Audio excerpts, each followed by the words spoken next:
Assalamualaikum warahmatullahi wabarakatuh. Dilanjutkan untuk uji hipotesis selisih proporsi. Nah, pengujian hipotesis selisih proporsi digunakan ketika terdapat dua buah perbandingan. Pengujian ini dimaksudkan untuk mengetahui apakah ada perbedaan presentase yang menyolok ataukah tidak antara dua kelompok yang sedang dipelajari.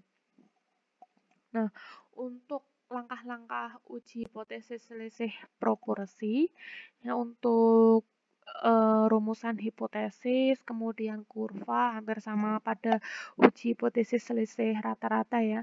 Nah, di sini langsung saja disajikan rumus yang digunakan. Nah, ketika N lebih dari 30 atau sampel besar, Anda bisa gunakan rumus Z. Nah, dengan kriteria yang sudah diketahui dan dituliskan lengkap di sini. Kemudian untuk N kurang dari atau sama dengan 30 atau sampel kecil, gunakan uji T. Kemudian langsung saja untuk menyingkat waktu, ilustrasi 2. Seorang ahli fermentasi mengadakan percobaan pada dua macam obat fermentasi dan menyatakan bahwa perubahan obat pertama dan kedua pada gelas susu adalah sama. Obat pertama diberikan pada 100 gelas susu dan ternyata 60 gelas susu menunjukkan perubahan. Obat kedua diberikan pada 150 gelas susu yang lain dan ternyata 85 gelas susu berubah. Ujilah dengan taraf nyata 5%.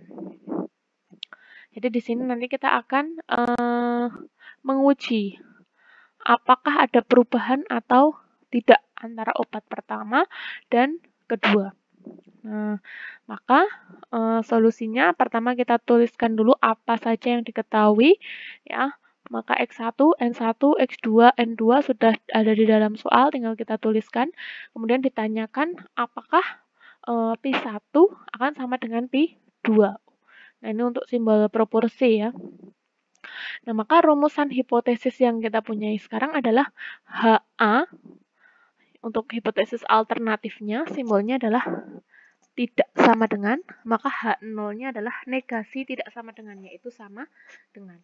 Selanjutnya, alfa yang kita punya nanti adalah 0,05. Nah, selanjutnya, uji hipotesis yang akan kita lakukan, nah karena ini sampelnya adalah sampel besar atau N lebih dari 30, maka kita gunakan uji Z. Nah, di sini Z sama dengan X1 per N1 min X2 per N2 dibagi sekian. Nah, dengan Pi, yaitu sudah dituliskan di slide atas, bahwa Pi adalah sama dengan X1 plus X2 per N1 plus N2. Pi bisa dicari dulu di sini, 60 ditambah 85 per 100 plus 150, yaitu 0,58. Maka untuk mencari Z, tinggal disubstitusikan nilai Pi dan X1, N1, N2, X2. Maka dengan perhitungan didapatkan 0,5241941 sekian. Maka kita ambil pembulatannya yaitu 0,524. Nah, ini seharusnya 2 karena di belakang 1 adalah 9. Nah, selanjutnya ini Z observasi sudah kita ketahui yaitu 0,5242. Nah, maka selanjutnya adalah nilai tabel. Karena kita gunakan rumusan hipotesis di sini adalah untuk uji dua pihak, maka jangan lupa alfa dibagi dengan 2. Nah, di sini diperoleh Z tabelnya nanti adalah 1,96. Nah, dari mana nilai 1,96 ini diperoleh? Nah, di materi sebelumnya sudah pernah dijelaskan. Ya, nah di sini saya tampilkan kembali. Nah, uji untuk kurva normal. Saya tampilkan ulang di sini. Nah, sudah pernah kita cari ini di pertemuan sebelum UTS. Interval keyakinan 95%, maka alfanya adalah 5% atau 0,05. Setengah dari alfa yaitu adalah setengah dari 0,05 yaitu 0,025. Maka luas Z yaitu 0,5 dikurangi 0,025 akan menghasilkan 0,475. Nah, mencari nilai titik Z di sini kita cari dengan menentukan titik di dalam tabel kurva normal.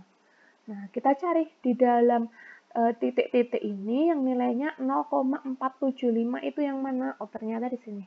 0,475.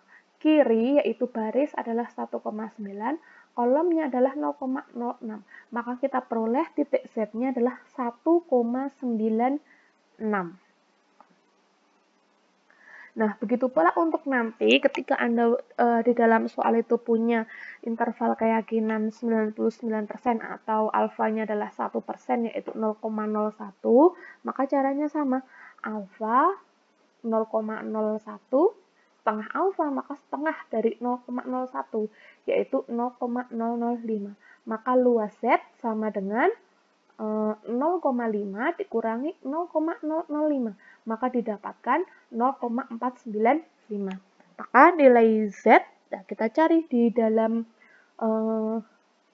kurva Z ini 0,495 di mana? Oh, ternyata ini yang sudah diberi warna ungu. 0,495 di antara 0,4949 dan 0,4951. Nah, maka di sini adalah barisnya 2,5. Atasnya berapa? Atasnya adalah 0,07 dan 0,08. Maka kita mencarinya dengan cara 2,57 ditambah 2,58 seluruhannya dibagi dengan 2, maka ini adalah nilai Z-nya, yaitu 2,575. Kembali ke soal ilustrasi 2. Nah, ini tadi untuk penjelasan diperoleh Z alfa 1,96. Maka kalau kita gambarkan kurvanya menjadi, nah kita gunakan uji dua pihak, maka kita punya min Z alfa per 2 dan Z alfa per 2. Di sini nilainya adalah min 1,96, di sini nilainya adalah 1,96. Di mana nilai observasi? Nah, ternyata Z observasi adalah 0,5242. Tadi sudah direvisi ya. 0,5242 nilainya di mana? Oh, ternyata di sini. Nah, di daerah yang tidak diarsir atau di antara min 1,96 dan 1,96. Artinya apa? Artinya H0 diterima atau H0 tidak dapat ditolak. Nah, kembali ke rumusan hipotesis. Apa tadi bunyi H0? Ternyata H0-nya adalah berbunyi Pi1 sama dengan Pi2. Maka kesimpulannya adalah jadi dengan taraf nyata 5% dapat disimpulkan bahwa pernyataan perubahan obat pertama dan kedua pada gelas susu adalah sama, itu dapat diterima karena tidak terdapat perbedaan yang signifikan. Itu untuk uji hipotesis selisih proporsi. Sekian, semoga bermanfaat. Terima kasih. Wassalamualaikum warahmatullahi wabarakatuh.